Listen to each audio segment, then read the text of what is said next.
Episode 3, Becoming the Villain. After that dinner, something changed. I realized I was done waiting, done hoping, done playing the good wife. So, I leaned into it. At the dinner table, I sat close to David, kept my voice sweet and playful. "Honey," I said, "can you pass the fish? It's too far." "My water's empty. Would you get me some?"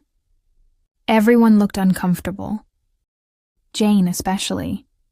She kept glancing at us, her expression a mix of confusion and something else, something like regret. Maybe it hit her, that the man who used to follow her around like a lovesick puppy was now someone else's husband. Well, technically, halfway through the meal she made up an excuse about being tired and went upstairs. David followed soon after, probably to check on her. My mom turned to me and hissed, "Cherry, your sister just had a breakup. Stop acting like this with David. You're upsetting her." I almost laughed. For years, everything in this family had revolved around Jane. When she ran off, they handed me to David without blinking.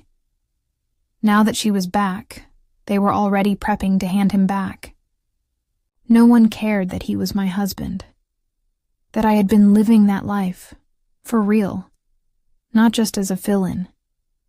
I looked down, then lifted my head and said softly, "Mom, Dad, I'm pregnant."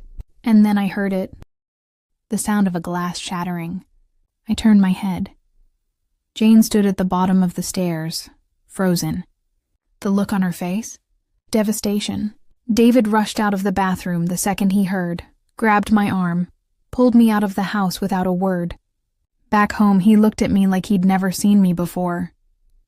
"I really am pregnant, David," I said calmly. "Why is that so hard to believe?" He didn't answer.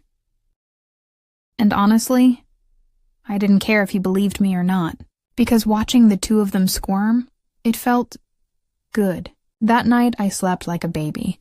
The next morning, I didn't make his breakfast, didn't brew his coffee, didn't ask how he was. And guess what? He didn't know how to function. His stomach growled, but his pride kept him from saying anything.